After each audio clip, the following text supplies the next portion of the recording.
después cuando lo vean, ¿es posible? Sí, ya podés compartir, tenés que ir al margen superior de la pantalla, en el margen Sí. derecho vas a encontrar un botón que dice compartir y ahí vas a tener dos botones, pantalla y ventana. Te sugiero ventana y que elijas la de PowerPoint para mayor intimidad de lo que tengas en la computadora, ¿no? Bien, Perdón, perfecto. ahí se llega a ver Sí, se llega a ver perfecto. y sería un segundo acá.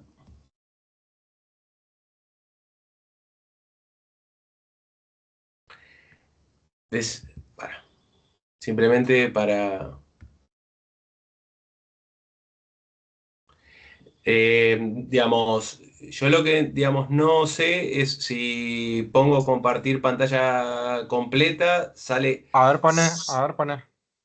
¿Sí se ve? ¿Qué te digo? Sí, se ve. ¿sí? Te ves vos y se ve la imagen. Te ves vos Bueno, estupendo. y Entonces, decime si querés cuando te parezca comenzar.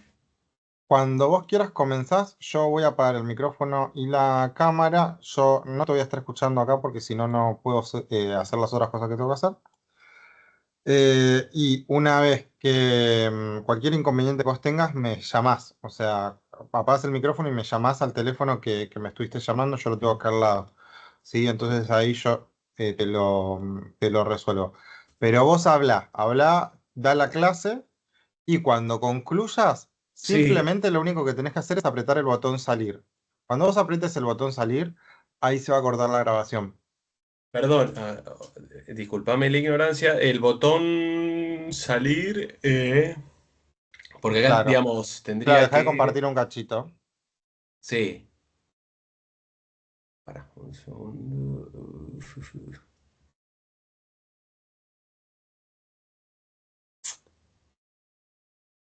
Al lado del botón compartir está el botón salir. Sí, pues, ahí está, pará. Dejar de compartir. Ahí. Y al lado tenés el botón salir, o no te sale. Un botón rojo. Sí, exacto. Cuando aprieto eso, ahí automáticamente deja de grabar. Sí. O cerrar el navegador, como vos quieras, es lo mismo. Bueno, estupendo entonces. Entonces, vuelvo ahora a compartir y comienzo, ¿te parece? Sí, dale, perfecto.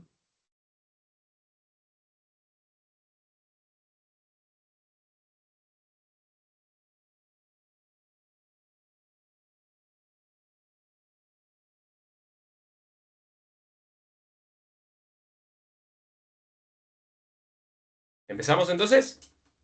Exacto. Bueno, apago la cámara y el Genial. micrófono y salgo. Si cualquier cosa, me escribís. Estupendo. Perfecto. Hasta luego. Adiós. Bueno, hola, ¿qué tal? ¿Cómo están? En este encuentro vamos a desarrollar el tema, como ustedes allí pueden ver, acerca de la inserción de las organizaciones en los procesos sociales. El texto está escrito por tres autores, Suárez, Galart y Ortega. Hago una aclaración que, por un mal entendido que me pertenece, el martes pasado no pude sumarme a la clase sincrónica. Simplemente, y antes de ir al desarrollo concreto del contenido del encuentro, el trabajo lo que propone en primer lugar es un marco referencial para intentar analizar las relaciones entre distintos tipos de organizaciones y el contexto social en el cual estas últimas se enmarcan. Luego, tratar de pensar el estudio de dichas organizaciones a partir del vínculo que generan con determinados centros de poder o lo que también se puede definir como el proceso global de la sociedad y el grado de proximidad que generan ciertas organizaciones puntuales que en el desarrollo del artículo están enumeradas, simplemente las menciono, posteriormente las puntualizaremos, que son los sindicatos, los partidos políticos, las Fuerzas Armadas, la universidad, las empresas, los hospitales y las escuelas. Ahora, ¿Cuáles son los supuestos para intentar analizar las organizaciones y sus contextos? Bueno, en definitiva, se parte de la idea de considerar a las organizaciones como un sistema abierto o, en definitiva, de qué manera afecta dicho entorno o sistema externo al funcionamiento de las organizaciones, teniendo en cuenta los fines que se proponen las organizaciones y la configuración o la estructura de estas últimas. El segundo supuesto es que la sociedad global es más que la suma de las organizaciones que actúan en ella, todo lo cual provoca que en una sociedad determinada se estén, en términos generales, produciendo procesos de conflicto y de cambio social que terminan de alguna u otra manera repercutiendo en la organización. Esto que acabo de decir es una idea tradicional en las ciencias sociales. De hecho, uno de los padres de la sociología, Emil Durkheim, lo planteó en el año 1895 cuando publica un libro célebre y de referencia, Las reglas del método sociológico, en el cual, entre otras cuestiones, afirmaba que los hechos sociales residen en la sociedad misma, es decir, en la que produce estos hechos sociales, y no tanto en los individuos o en los miembros particulares que configuran esa sociedad. El tercer postulado, que se relaciona de alguna u otra manera con lo anterior, es que el enfoque de la sociedad global es definido como un proceso o como una configuración que siempre está en el marco de una realidad cambiante, en un continuo devenir, y que no se trata de un elemento de equilibrio o un fenómeno inmutable. Como consecuencia de todo esto que dijimos hasta aquí, el concepto de organización parte de una serie de presupuestos. El primero, que se trata de una pluralidad de individuos que pertenecen o que forman parte de la misma y que a su vez buscan o pretenden lograr un objetivo o un fin organizacional. Además, que esos individuos están integrados en una estructura, es decir, en el marco de una diferenciación de roles que existen en las organizaciones, en las cuales existen posiciones asimétricas con respecto a el ejercicio de la autoridad y a quienes detentan el poder. Y por último, que para lograr los fines o esos objetivos que se propone cualquier tipo de organización, utilizan ciertos recursos sociales, sean estos recursos sociales económicos, humanos o institucionales, para los que terminan adaptando cierto tipo de tecnologías y de ese modo conseguir esas metas o esos objetivos de los que venimos hablando. Respecto del contacto de la organización con el medio ambiente o con el orden social, surgen dos dimensiones muy específicas. La primera, el contexto interorganizacional, que se compone de todas las organizaciones con las que una, valga la redundancia, organización específica se relaciona, sea porque le proveen a dicha organización recursos humanos, tecnológicos o financieros, en parte lo decíamos hace un momento, o sea porque esa organización en particular sugiere u ofrece bienes o servicios a otras organizaciones. En definitiva, este tópico lo que buscaría es dar respuesta a la pregunta de con quiénes trabaja la organización. El segundo, que tiene que ver con el contexto a partir del cual se busca analizar la inserción de una organización en la sociedad o en el orden social, sus interrelaciones con ese orden social o con una comunidad en particular y los efectos o las consecuencias que la actividad de esta organización genera en ese ámbito o en esa comunidad. En definitiva, acá lo que es importante enfatizar o resaltar es que son las expectativas o las pretensiones que tiene dicho contexto social respecto de la acción y de los objetivos de esa organización lo que resulta medular. ¿Por qué? Bueno, porque aquello que se espera o aquellas expectativas que existan sobre las diferentes organizaciones serán diferentes en la medida que se trate de empresas, se trate de sindicatos o de hospitales. Resumiendo todo lo que hasta aquí vinimos diciendo, al analizar cada tipo de organización, se debe ubicar su papel en relación con los conflictos que se desarrollan en la sociedad, recordando o subrayando que toda organización en definitiva es una suerte de teatro o de representación de la conflictividad social, que en definitiva terminan mediando entre las personas y los valores de la comunidad, y que según las finalidades que tengan estas organizaciones, eh, serán las consecuencias o en definitiva las metas a las que puedan acceder. Como dijimos también al inicio de esta presentación, el texto sugerido propone tres grandes niveles de inserción de las organizaciones en el proceso global, los cuales se los termina identificando por su mayor o menor cercanía respecto de la toma de decisión en los núcleos de poder o en los procesos sociales en general. En primer lugar, que algo también sugerimos al inicio, están aquellas organizaciones que se insertan de manera manifiesta en el foco del proceso histórico o de esos centros de poder, siendo expresiones o vehiculizando a los actores sociales en el marco de conflictos concretos y teniendo relevancia al respecto. En ese sentido, las primeras organizaciones señaladas están los sindicatos, respecto de los cuales podemos decir que su cercanía con ese núcleo del conflicto social es bastante evidente. ¿Por qué? Bueno, porque experimentan sus consecuencias, pero también tienen los sindicatos ahora mismo un enorme peso en el desarrollo y en la estructuración de esos conflictos.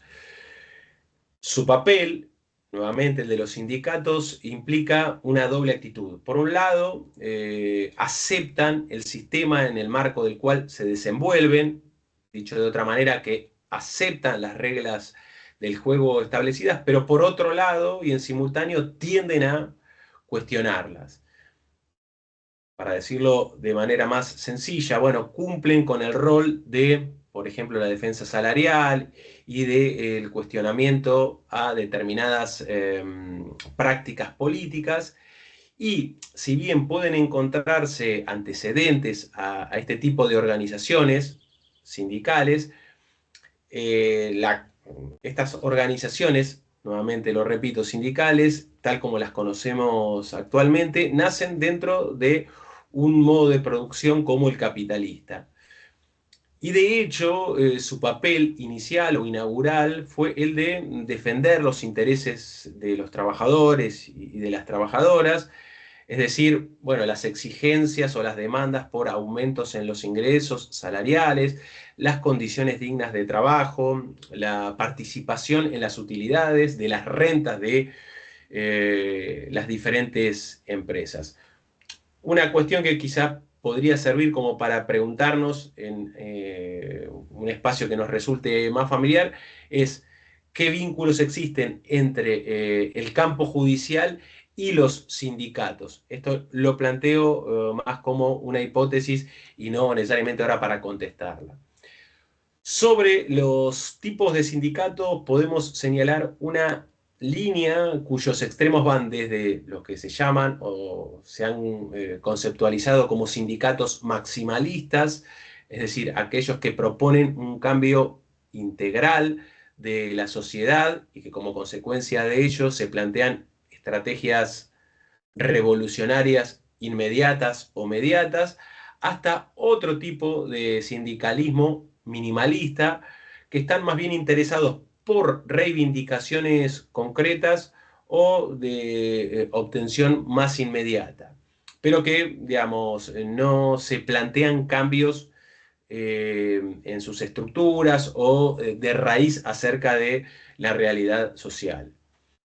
¿Cuáles son los elementos o las variables que más influyen, al menos tradicionalmente, en el funcionamiento de los sindicatos? Bueno, como primera cuestión, la situación política en la cual enmarcan su despliegue o su trabajo y los partidos políticos que gobiernan en ese contexto o en esa coyuntura. A su vez también es muy significativo eh, el orden o la estructura y la situación económica global a partir de la cual generan sus reclamos o sus demandas. También vale la pena señalar que los sindicatos están muy atravesados por los tipos de industrias en los cuales desembarcan o a partir de los cuales generan sus reclamos.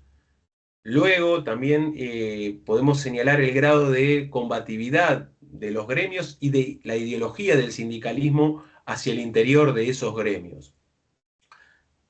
Otro elemento relevante tiene que ver con si estos gremios tienden a unirse o a mancomunarse o por el contrario generan o llevan adelante estrategias individuales. Y por último, los regímenes legales dentro de los cuales estos sindicatos desarrollan sus tareas. Sin ir más lejos, para cuestiones, insisto, que nos resulten más cercanas, el caso de la ley de asociaciones profesionales puede ser un elemento importante a tener en cuenta. La segunda organización dentro de este primer anillo de poder son los partidos políticos, que no solo son influidos por los procesos globales en los que se hallan inmersos, sino que tienen, o deberían tener, al menos en principio, un rol activo en dichos procesos globales o contextos específicos. Hay dos elementos o características que saltan a la vista. La primera es que se trata, hablando de partidos políticos desde ya, de organizaciones voluntarias, o al menos formalmente voluntarias en los términos del modelo teórico de Max Weber, respecto al cual trabajamos el martes anterior. Todo esto hace que la relación entre los liderazgos y quienes son participantes o integrantes de ese ámbito se generen lazos de implicación muy particular, insisto, entre quienes ejercen la autoridad y quienes tienden a seguir esos vínculos de autoridad. El segundo elemento o la otra característica es el objetivo que suelen tener los partidos políticos de acceder a algún lugar de poder y como consecuencia de ello tratar de utilizar ese capital acumulado para transformar de alguna u otra manera la realidad sobre la cual están interviniendo. Entonces, por el tipo de involucramiento que venimos mencionando o tratando de ilustrar de los partidos políticos, también se trata de un sitio o de un espacio privilegiado que refleja un estilo de dominación o de autoridad carismática. De allí que surge de manera inocultable la importancia de la figura del líder que toma contacto directamente con los seguidores, con las seguidoras, y que esa relación con estos últimos, es decir, con los seguidores y con las seguidoras, es fundamental sobre todo para comprender la dinámica interna. Todo esto también lo trabajamos en ese tipo de dominación carismática dentro del modelo teórico de Weber en el encuentro anterior. Acá hay una cuestión también importante y es la de la oposición o eventualmente tensión entre el movimiento y la organización.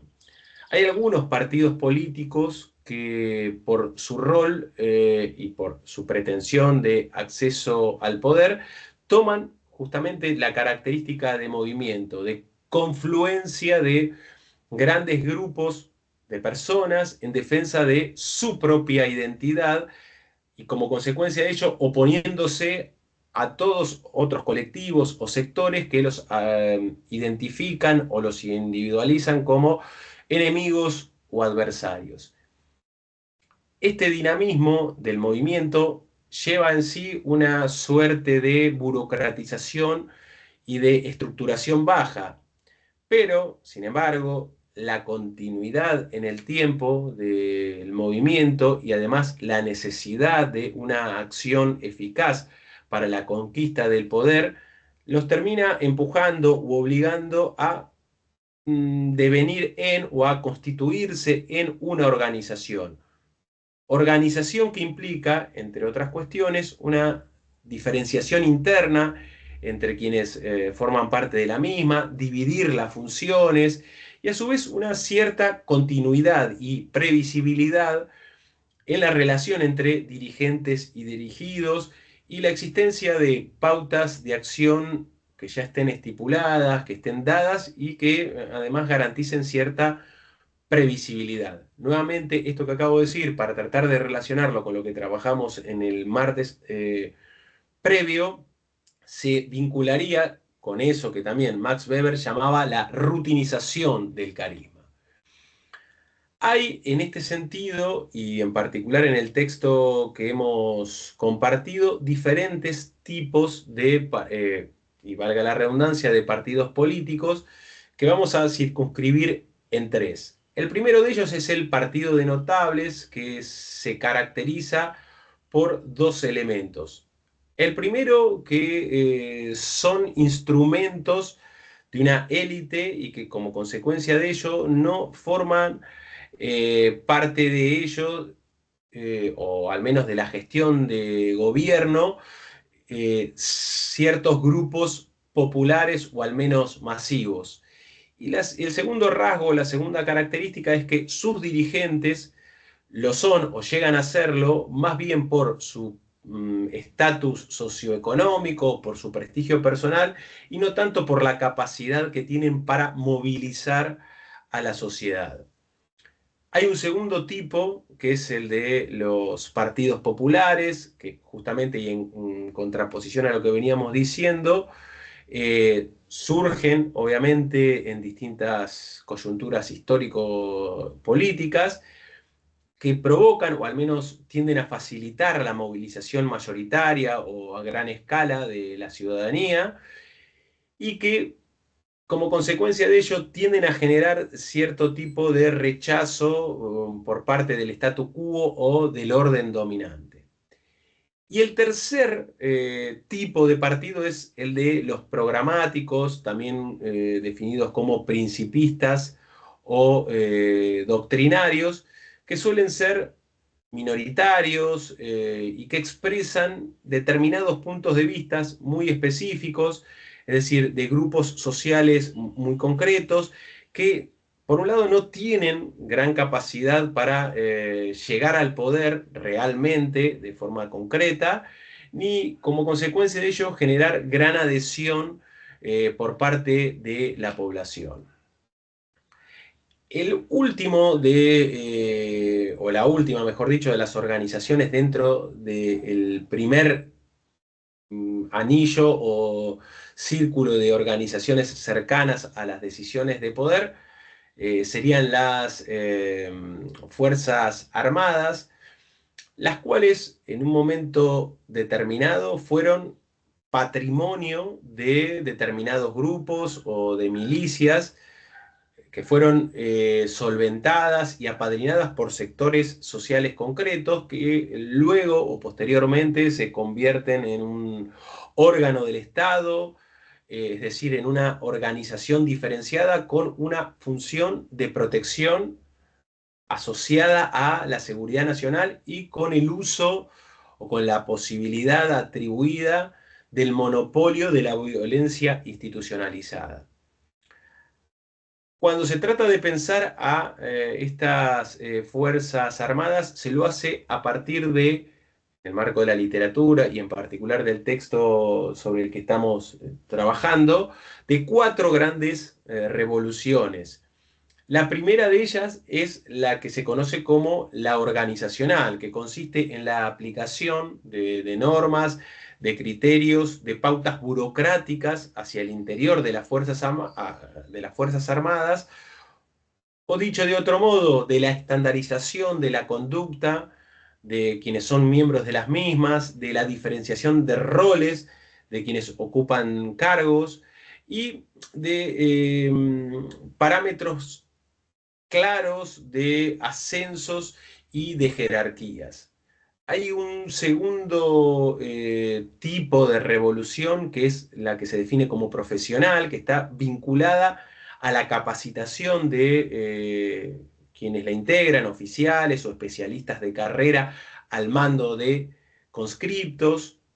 Una tercera revolución que es la tecnológica, que está ligada a cambios fundamentales, tanto en el armamento como en el equipamiento de las mismas. Tanto la revolución profesional como la revolución tecnológica, de alguna u otra manera, son cambios o reorganizaciones que provienen de fuerzas y de fuentes externas a las Fuerzas Armadas. Y finalmente, sobre todo a partir de la finalización de la Segunda Guerra Mundial, se da una revolución que se conceptualiza como estratégica, es decir, a partir del bipolarismo que se generó, lo que hubo fue un cambio de estrategias en la movilización de esos recursos asociados a las Fuerzas Armadas.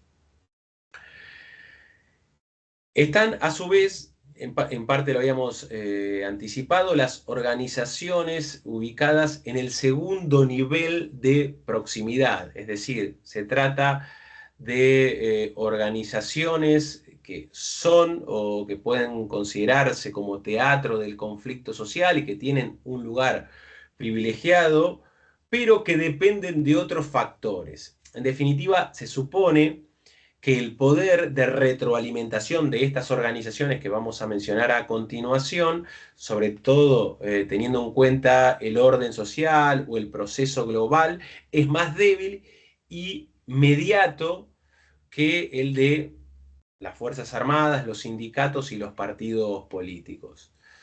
Para ubicar a la universidad como organización es importante comenzar señalando las funciones y luego los distintos modelos, valga la redundancia, de universidad que se han propuesto sobre todo en nuestra región, es decir, en América Latina.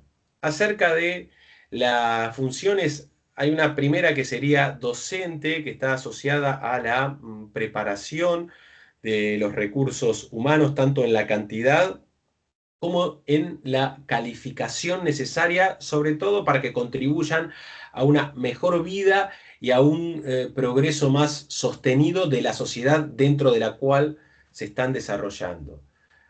Además de esta función docente, habría otra función que es la creativa, que está asociada a la posibilidad de dominar y de ampliar el patrimonio humano del saber, del conocimiento, de la ciencia, todo lo cual se conoce o se suele definir como la extensión universitaria.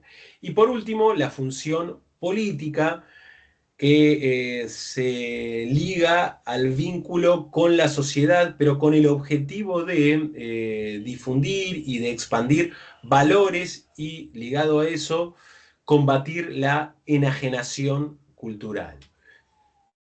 El otro eje que habíamos adelantado para tratar de analizar la relación entre universidad y, llamémosle, contexto social, es el de los distintos modelos o proyectos de universidad que se han propuesto en nuestra región. El primero de ellos, que es el modelo modernizante, busca, entre otras cuestiones, la racionalización de los servicios, todo lo cual implica, en la medida de lo posible, planificar de manera administrativa y docente los fines que se tienen para un uso más eficaz de los recursos, tanto financieros como materiales y humanos, al menos de los que se disponen.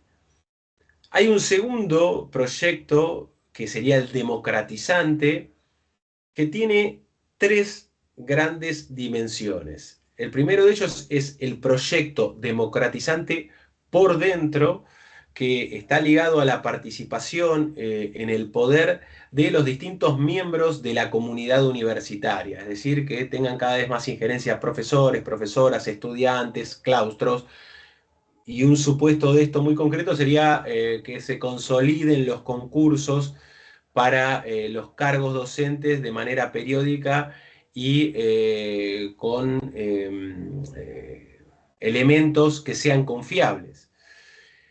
El segundo proceso de democratización sería hacia afuera y que está más bien asociado con la gratuidad de la enseñanza, con la anulación o al menos la relativización de los sistemas de selección y de ingreso, o incluso la posibilidad de crear carreras intermedias, sobre todo para personas que no están en condiciones de destinar 5 o 6 años para obtener un título.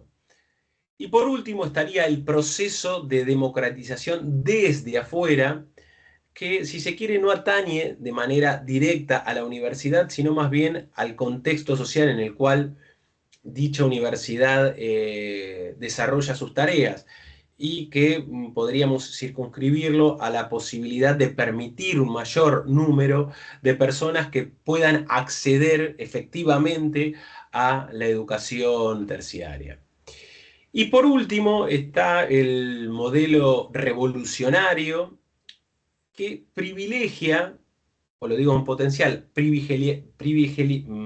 privilegiaría, así se dice, la función política en un marco de ruptura o de generación de una confrontación directa con el statu quo y que como consecuencia de ello subordina las otras dos funciones que mencionamos, es decir, la modernizante y la democratizante, buscando o al menos pretendiendo un orden social diferente. La segunda organización que mencionamos, valga nuevamente la reiteración o lo remanido, del segundo anillo o circuito de relación con el poder, que es el de las empresas. Y hay un primer criterio para tratar de categorizarlas a estas empresas que tiene que ver con el tamaño del cual disponen o poseen, y que en definitiva se termina apoyando en elementos cuantitativos. Los indicadores más comunes al respecto suelen ser el volumen de venta que tienen estas empresas, el personal que ocupan o del cual disponen de manera permanente. En general, existe cierto consenso de que el tamaño, la dimensión, la magnitud, condiciona a el resto de las variables estructurales que están ligadas, por ejemplo, a el grado de complejidad que puede tener una empresa, por caso la división tanto vertical como horizontal de las tareas, o incluso a el grado de formalización que ofrecen, es decir, el conjunto de normas y de decisiones que están programadas o previamente estipuladas. A su vez, además del tamaño, está el sector de actividad al cual pertenecen o vinculadas a las cuales desarrollan sus tareas las empresas.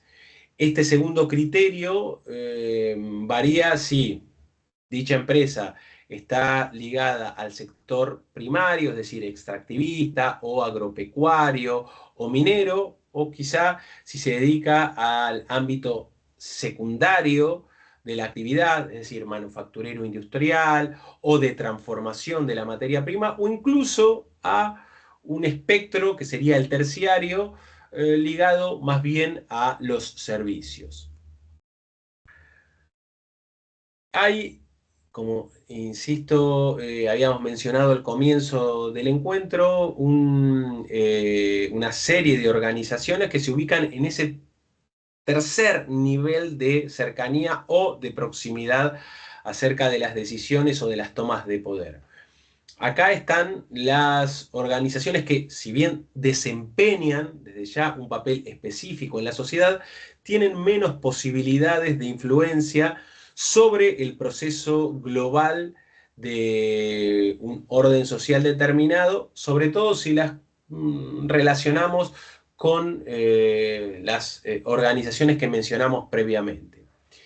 Y el ejemplo para estas organizaciones del tercer nivel de proximidad, vamos a señalar al hospital y a la escuela.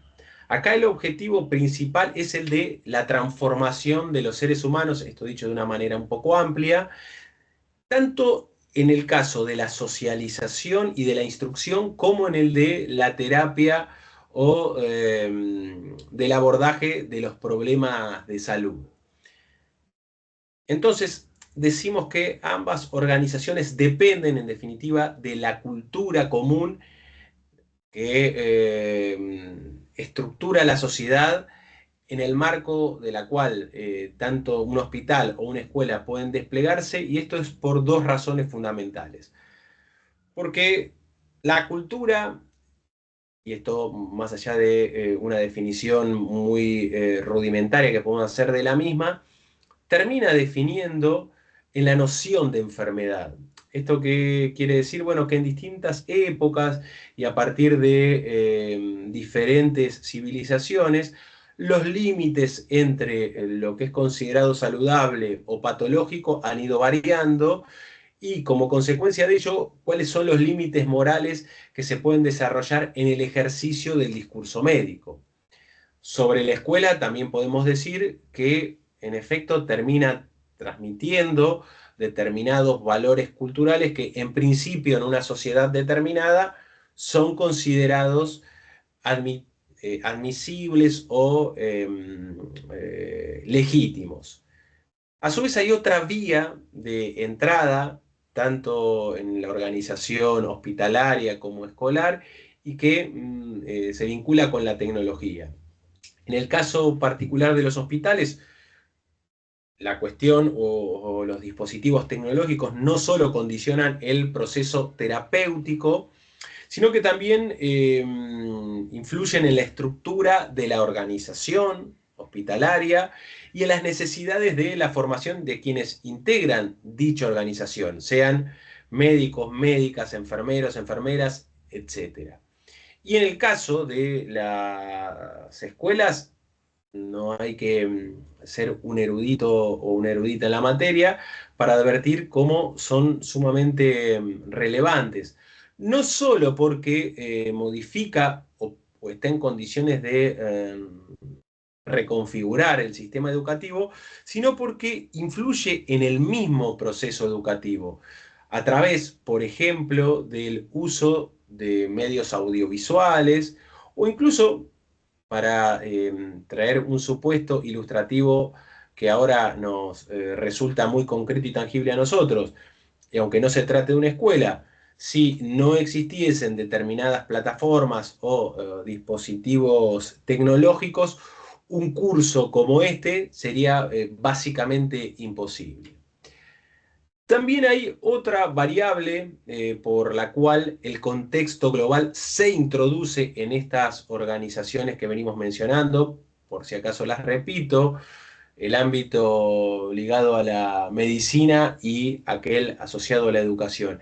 Y es que no se encuentran distribuidos de manera igualitaria o equitativa en el marco de las sociedades en general. ¿Y esto por qué? Bueno, porque las estructuras de clases o porque el poder adquisitivo tiene una influencia muy concreta y muy clara para poder acceder a una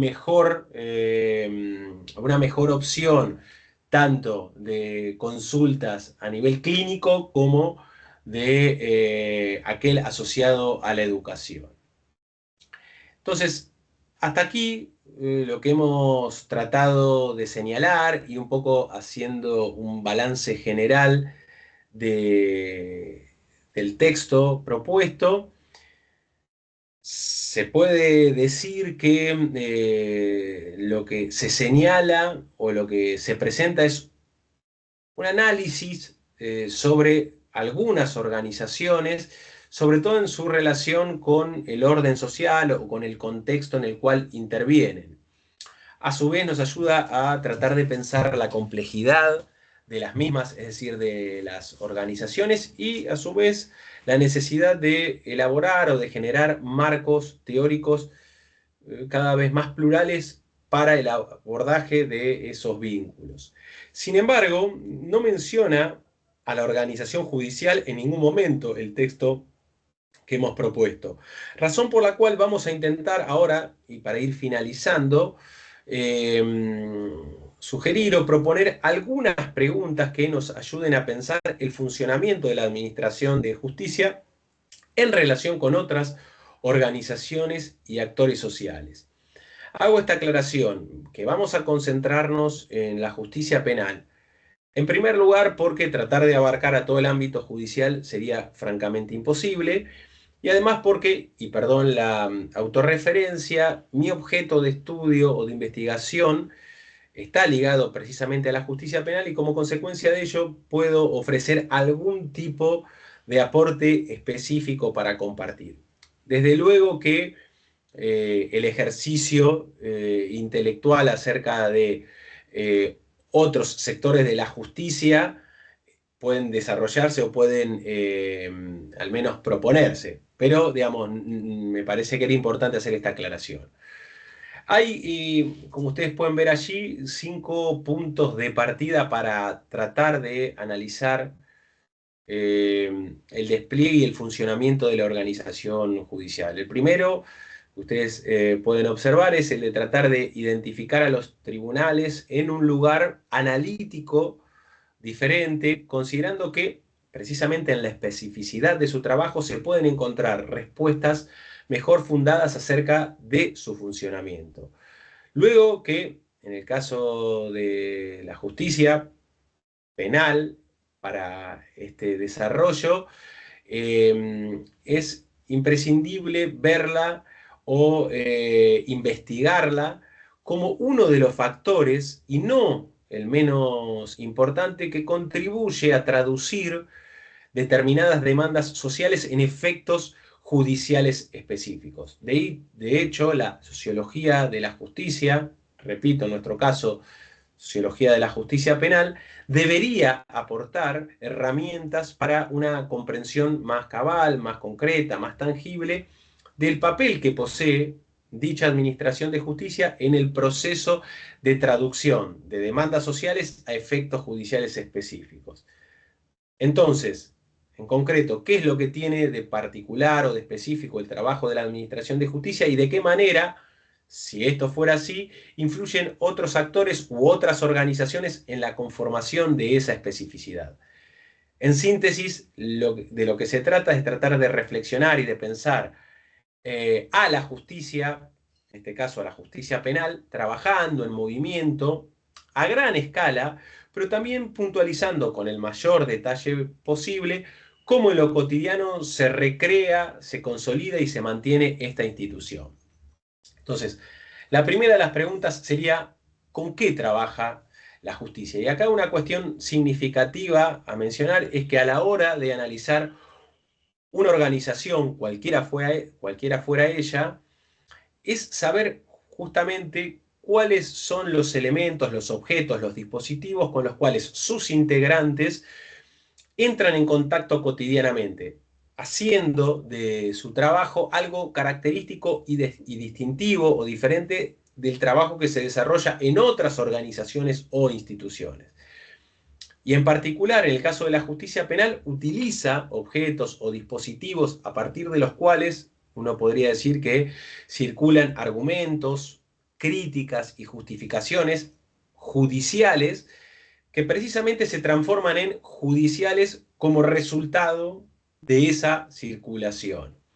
Y de allí que sería necesario lograr ensamblar 3 grandes cuestiones: los objetos, las cosas o los dispositivos con los que trabajan los actores judiciales, lo que dichos actores judiciales hacen en definitiva y en su trabajo cotidiano con esos objetos, con esos dispositivos, y los efectos o las consecuencias que produce la interacción entre los operadores jurídicos o los actores judiciales y dichos objetos. Estos elementos, en definitiva, estos dispositivos deben ser analizados como factores que influyen de manera activa en el trabajo de los integrantes de tribunales y no solamente como elementos inertes. Y allí ustedes tienen 4 ejemplos o supuestos, no son los únicos, pero al menos son relevantes, justamente para explorar con mayor detalle el funcionamiento judicial. Bueno, el primero, desde luego, tiene que ver con los códigos. Y acá surge una primera diferenciación que es entre lo que dicen estos libros en sus artículos, en definitiva en su redacción estrictamente positiva, y lo que efectivamente terminan haciendo los operadores jurídicos con la interpretación de aquello que está escrito. Planteado de otra manera, esta suerte de tensión constante entre el derecho en los libros, el derecho positivo, y el derecho en la práctica o el derecho en los hechos. Luego también se mencionan o podemos señalar los expedientes. ¿Por qué? Bueno, seguramente ustedes lo tendrán tan al tanto como yo, porque tienden a establecer o a generar una continuidad a partir de diferentes relatos y contribuciones que provienen de fuentes dispersas, es decir, hay intervenciones de testigos, de peritos, de fuerzas de seguridad, y que precisamente hacia el interior del expediente y por cómo se organiza o se configura, dichas participaciones, dichas contribuciones son agilizadas, son organizadas y fundamentalmente pasibles de control. Para decirlo muy sintéticamente, los expedientes contribuyen a organizar el trabajo dentro del ámbito judicial, describiendo hechos, delimitando responsabilidades y a su vez verificando distintos grados de condicionamiento de quienes hacia su interior terminan ofreciendo algún tipo de narrativa o de relato.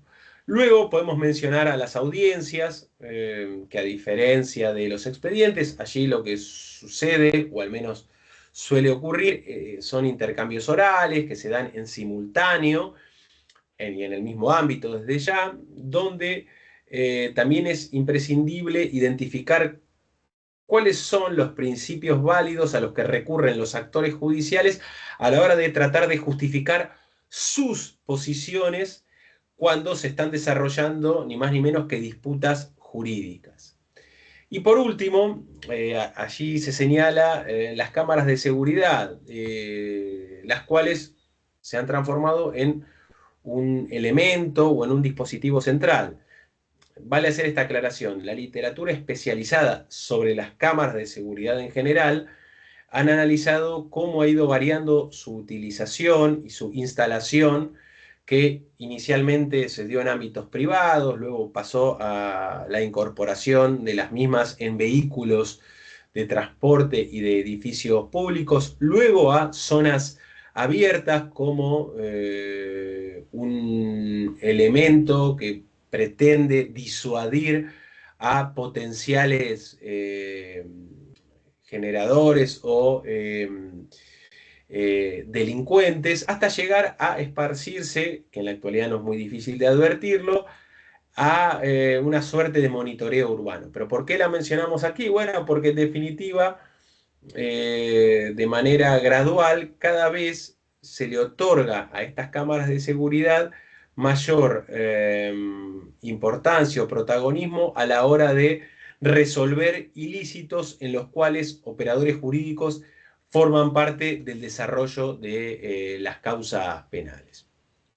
Y ahora sí, esta es la última pregunta y antes de finalizar nuestro encuentro, ¿con quiénes trabaja la justicia? Acá lo importante es identificar cuáles son los actores y las instituciones u organizaciones que los propios integrantes de la Administración de Justicia, en particular en nuestro caso de la justicia penal, visualizan o identifican como relevantes a la hora de caracterizar su propio desempeño.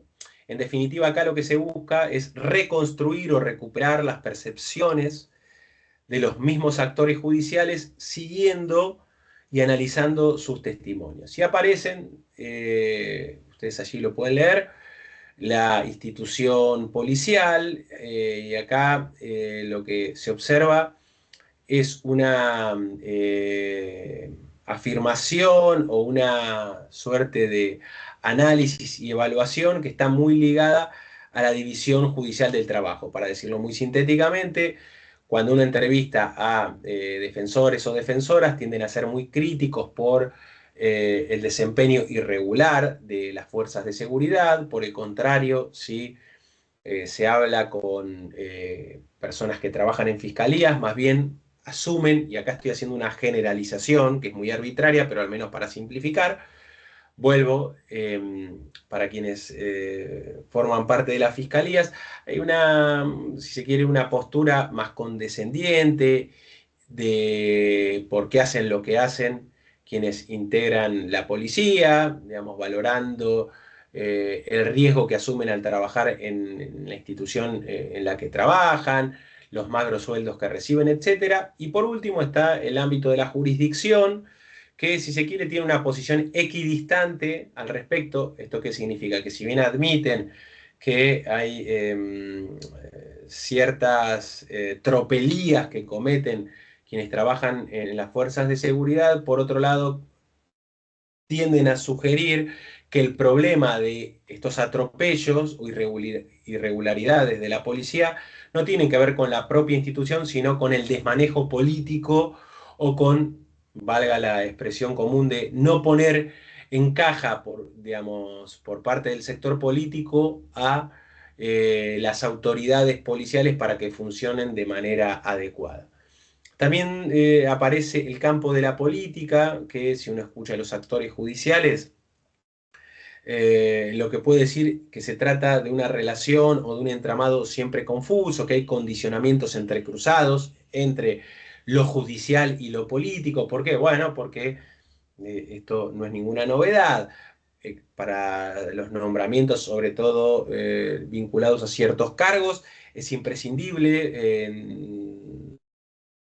obtener cierto patrocinio o estar promovidos por algunos sectores políticos. En definitiva, que suele haber cierta reciprocidad en las utilidades, tanto desde el ámbito judicial hacia el político como del político hacia el judicial.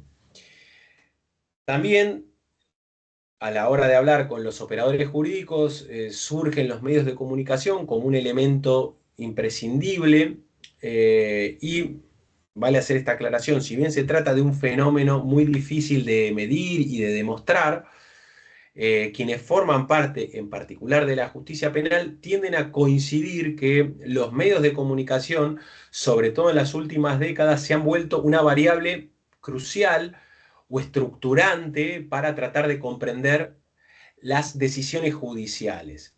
Sin embargo, esto que acabo de decir no implica que todo el universo o todo el conjunto de personas que trabajan en tribunales opinen lo mismo de los medios de comunicación. Hay tres grandes posturas: quienes sugieren que en realidad los medios de comunicación son decisivos, o dicho de otra manera, todo lo que aparece en la prensa termina siendo sumamente gravitante en las resoluciones judiciales. Hay otro grupo de operadores jurídicos que dicen que si bien los medios inciden, todo depende, si se quiere, de la personalidad o de la autoestima del operador jurídico para intentar ponerle un límite a ese intento de avasallamiento.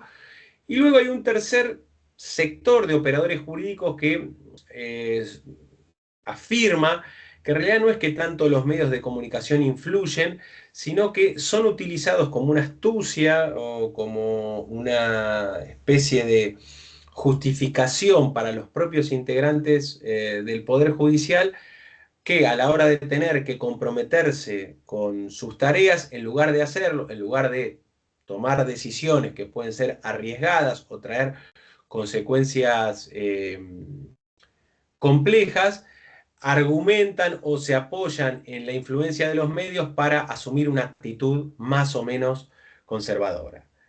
Luego también se señala por parte de los integrantes de la justicia a las organizaciones no gubernamentales.